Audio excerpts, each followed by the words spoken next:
Magandang umaga muli mga kabutog. Ito na naman ako sa aking trabaho. Yan. Yang ginagawa ko na yan ay nagliliha ako. Yan, liniliha ko yan para maayos. Kasi pagkatapos kong liyahin yan, yan ay pipinturahan ko. Yan. Kasi yung mga kasama ko dyan kasi mga wala pa. Kaya ako muna, yan. Liliyahin ko yan. Medyo, mangalay din yung pagliliha. Pero palibasa, trabaho. Gagawin natin ang lahat. Basta sa trabaho. Yan. Bawat yung mga pinagbalian na yan, kinakailangan, masilyahan. Para hindi makita yung, yung kinating, pagkakating dyan. Yan. Liha lang kailangan, lilihain. Yan.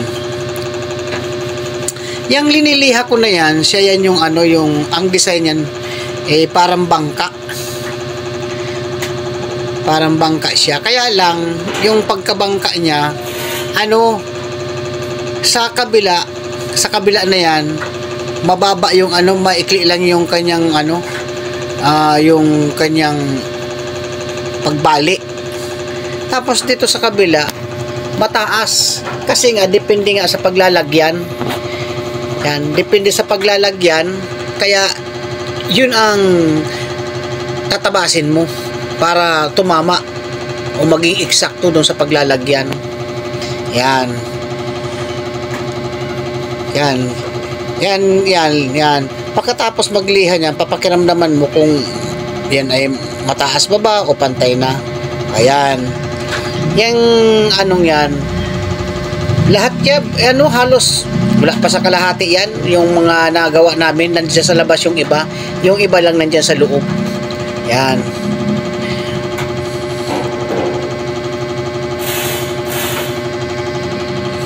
Tapos yan.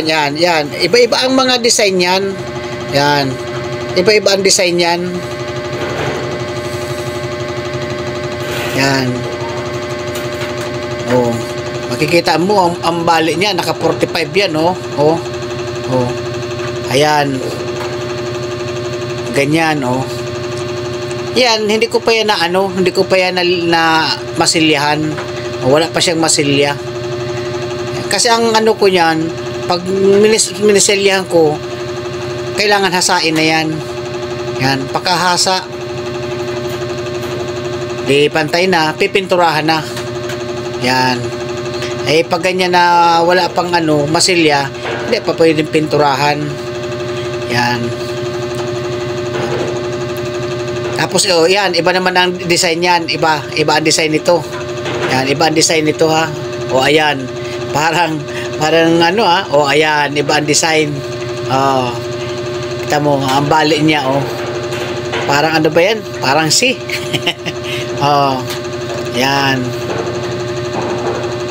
Yung niyan, yung kasi pag mayroon akong natimplan ng masilya, pag namasilyahan ko na yung mamasilyahan ko, pag may tira, yan, hinahagod ko agad yan dyan sa iba. Kasi masasayang titigas lang, kaya hinahagod ko na agad yan.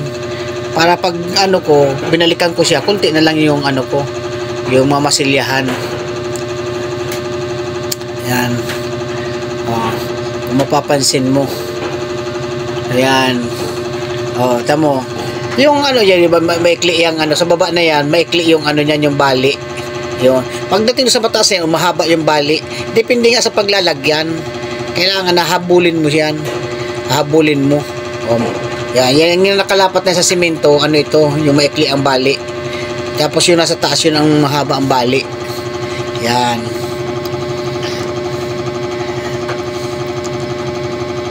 Tapos ito naman, yan binubuhat ko. Ganun din yan, ayan. Konti din yung bali niya, tapos sa kabila mahaba din. Ayan. Halos parehas lang yun nung magkatabi na yun, tamo, yan, yung bali niya, maikli lang, maikli. Tapos dito mahaba niya, yan, mahaba na ito, mahaba, mahaba yung bali niya. Tapos yan, maikli ito, maikli. Yan. Yan. Kaya ano nga eh, iba-ibang design nga niyan eh. Tapos sabi mo, papansin mo yun sa dulo, sarado. Yan, sarado na yan, dulo na yan. Yan, sarado yan. Kasi yan ang pinakandulo na. Kaya nasarahan na siya. Ayan.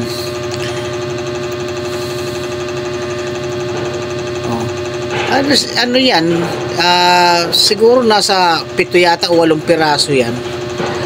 Kasi yung iba niya nasa labas. Yan. Itong kinukuha ko na naman ito. Ayan. Maikli yung bali niya.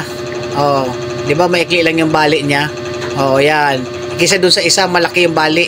Mahaba. Ito maikli lang. Yun. Maikli yung bali niya. Yan.